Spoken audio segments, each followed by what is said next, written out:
اس کلمے کے خزائن جنت میں سے ہونے کا مطلب یہ ہے کہ جو شخص یہ کلمہ اخلاص کے ساتھ پڑھے گا اس کے لیے اس کلمے کے بے بہا اجر و ثواب کا خزانہ اور ذخیرہ جنت میں اس کا محفوظ ہو جائے گا۔ اور لا حول ولا قوت الا باللہ کا مطلب یہ ہے کہ کسی کام کے لیے سعی اور حرکت اور اس کی کرنے کی قوت اور طاقت بس اللہ ہی سے مل سکتی ہے۔ یعنی لا حول ولا قوت الا باللہ کا جو بیک پہ مفہوم ہے اور اس کا جو مطلب ہے وہ یہ ہے کہ کسی کام کے لیے طاقت اگر ملتی ہے نیکی کے کام کی تو وہ اللہ کی مدد سے ملتی ہے، اور برائی کے کام سے رکنے کی اگر طاقت ملتی ہے تو وہ اللہ کی مدد سے ملتی ہے۔ دوسرا ایک مطلب اس کے قریب قریب یہ بھی ہے کہ گناہ سے باز آنا اور طاعت کا بجا لانا اللہ کی مدد و توفیق کے بغیر ناممکن ہے۔ تو اب یہ جتنی بھی حدیثیں آئیں گی آپ کو یہ اسلوب اور اسٹائل سمجھ آ گیا ہوگا مولانا منظور احمد نعمانی صاحب کا، کہ یہ ایک حدیث بیان کرتے ہیں مختلف دلائل سے پھر اس کی وضاحت کرتے ہیں۔ دوسری بھی روایت یہی ہے کہ عن ابی ہریرہ رضی اللہ تعالیٰ عنہ قال قال علی رسول اللہ صلی اللہ علیہ وسلم اکثر من قول لا حول ولا قوة الا باللہ فإنها من کنز الجنہ، کہ آپ صلی اللہ علیہ وآلہ وسلم اکثر پڑھا کرتے تھے لا حول ولا قوة الا باللہ کیونکہ یہ خزائن جنت میں سے ہے۔ اسی طرح حضرت ابو ہریرہ رضی اللہ تعالیٰ عنہ سے روایت ہے کہ اللہ کے نبی صلی اللہ علیہ وسلم نے فرمایا الا ادلک علی کلمۃ من تحت العرش من کنز الجنہ لا حول ولا قوة الا باللہ یقول اللہ تعالی اسلم عبدی واستسلم، کہ میں تمہیں وہ کلمہ بتاؤں جو عرش کے نیچے سے اترا ہے اور خزانہ جنت میں سے ہے، وہ یہ ہے کہ لا حول ولا قوة الا باللہ پڑھو۔ یہ بندہ اپنی انانیت سے دستبردار ہو جاتا ہے اور پھر اللہ فرماتے ہیں میرا تابع دار اور بالکل فرما بردار ہو جاتا ہے۔ یعنی یہ جو پڑھتا ہے نا لا حول ولا قوة الا باللہ، وہ اپنی انانیت یعنی انا کا انکار کر دیتا ہے گویا، اور اللہ کا تابع دار اور فرما بردار بن جاتا ہے۔ اسی طرح ایک روایت ہے نبی ہریرہ رضی اللہ تعالیٰ عنہ قال قال رسول اللہ ان للہ 99 اسما 100 الا واحدہ من احصاها دخل الجنہ، کہ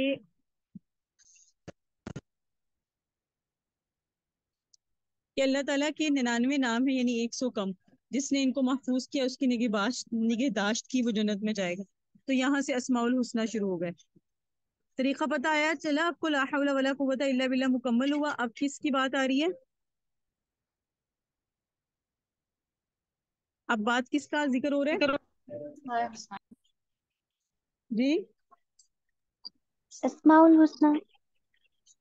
اسماء الحسنہ۔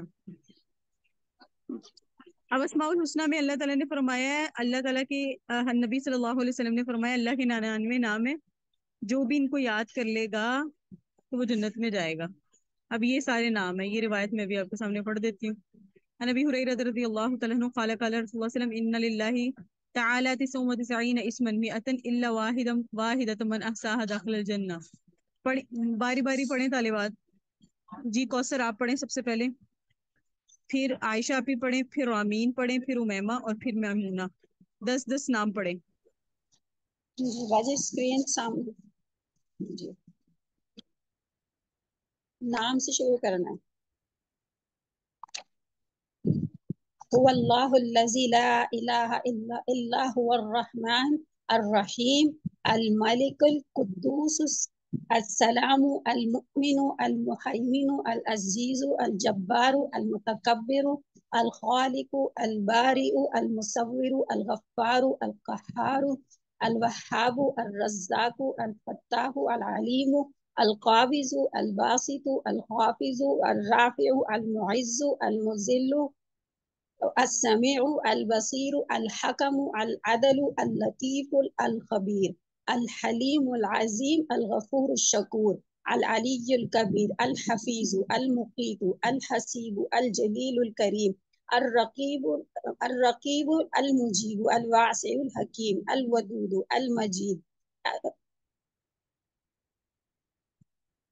جی الباعث الشہید الحق الوکیل القوی المتین الولی الحمید المحصی المبدئ المعید المحیی الممیت الحی القیوم الواجد الماجد الواحد الصمد القادر المقتدر المقدم المؤخر الاول الآخر الظاہر الباطن الولی المتعالی البر التواب المنتقم العفو الرؤوف مالک الملک ذو الجلال والإکرام المقسط الجامع الغنی المغنی المانع الضار النافع النور الحادي البديع الباقي الوارث الشهيد الصبور.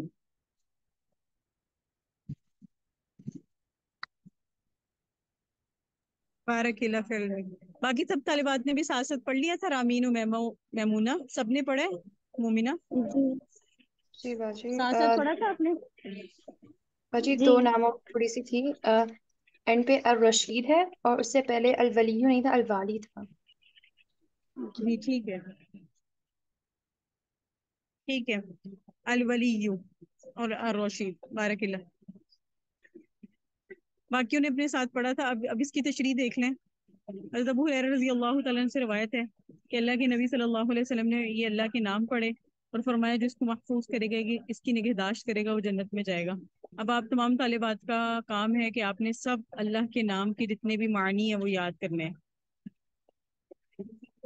آپ تمام طالبات یاد کریں گی اور معنی کو زبانی تو یاد ہی ہوں گے، باقی معنی کے ساتھ یاد کرنے.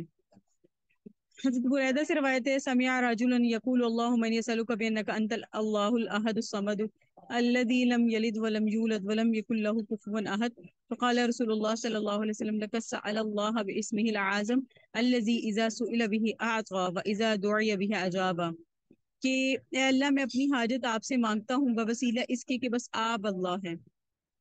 یعنی ایک آدمی کو اس طرح دعا مانگتے ہوئے نبی علیہ السلام نے دیکھا کہ وہ کیا کہہ رہے تھے، وہ اللہ کے حضور کہہ رہے تھے اللہ میں اپنی حاجت آپ سے مانگتا ہوں اس لیے کہ بس آپ اللہ ہیں، آپ کے سوا کوئی مالک اور معبود نہیں، آپ ایک ہیں اور یکتا ہیں اور بالکل بے نیاز ہیں اور سب آپ کے محتاج ہیں، نہ کوئی آپ کی اولاد ہے نہ آپ کسی کی اولاد ہے. تو آپ علیہ السلام نے فرمایا اس بندے نے اللہ سے اس میں اعظم کے وسیلے سے دعا مانگی کہ جب اس کے وسیلے سے اس سے مانگا جائے تو وہ دیتا ہے اور جب اس کے وسیلے سے دعا کی جائے تو وہ قبول کرتا ہے.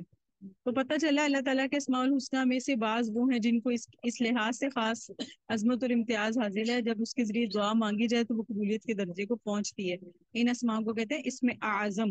اب معلوم نہیں اس میں اعظم کون سے ہیں، لیکن اللہ کے ناموں میں ہی ہے کوئی، تو یہ اسماء سے متعلق تھا.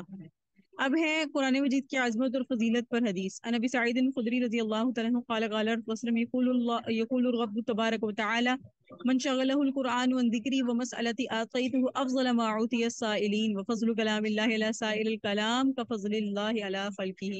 انتہائی خوبصورت روایت ہے، بڑا مزہ آتا ہے اس کو پڑھ کے. اللہ تبارک و تعالیٰ کا ارشاد ہے جس شخص کو قرآن نے مشغول رکھا میرے ذکر سے، یعنی وہ قرآن میں اتنا بیزی ہو گیا کہ میرا ذکر نہیں کر سکا قرآن کو پڑھنے پڑھانے میں، اور مجھ سے سوال اور دعا بھی نہ کر سکا کیونکہ وہ قرآن کی تعلیم دینے میں مصروف تھا، تو اس کو اس سے افضل عطا کروں گا جو مانگنے والوں کو دیتا ہوں. سبحان اللہ، اتنی ڈھارس ملتی ہے مجھے اس روایت کو پڑھ کے. یقین کریں کیونکہ اکثر ہم اپنے درس و تدریس میں اتنے مشغول ہوتے ہیں ہمارے مسلوں پہ وقت کم گزرتے ہیں. تو یہ حدیث پڑھ کے اتنا سکون ملا پڑھاتے ہوئے، پہلے بھی میں نے پڑھائی کچھ دن پہلے، کہ جو اس کو قرآن کی مشغولیت میں لگ جاتا ہے تو اللہ کہتے ہیں جو میں مانگنے والے کو دیتا ہوں اس سے افضل انہیں دیتا ہوں، اور دوسرے اور کلاموں کے مقابلے میں اللہ کے کلام کو ویسی عظمت حاصل ہے جیسے اپنی مخلوق کے مقابلے میں خود اللہ کو. سبحان اللہ. اس کی تشریح پڑھیں کوئی ایک طالبہ جن کے پاس یہ اپلیکیشن ہے.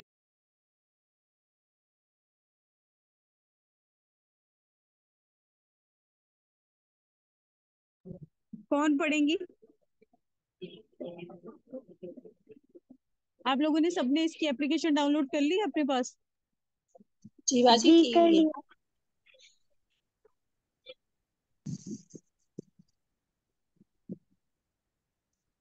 اچھا جی، پڑھنا شروع کریں. کوثر آپ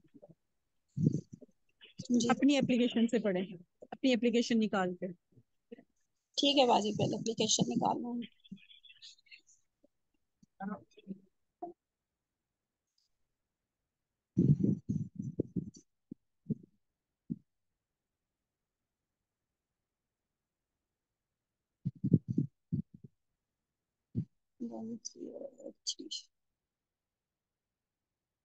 جی، قرآن مجید کی عظمت اور فضیلت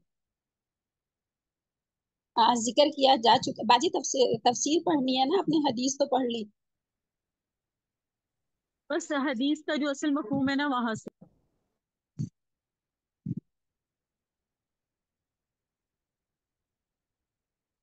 قرآن مجید کی عظمت و فضیلت، قرآن مجید کی بے حدیث کی عظمت کے، تشریح پڑھنی ہے، تشریح. جی جی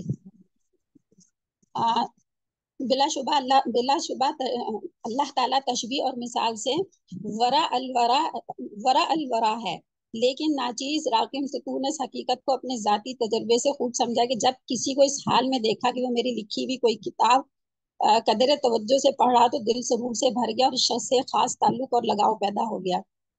باجی نیچے سے پڑھوں تھوڑا اور.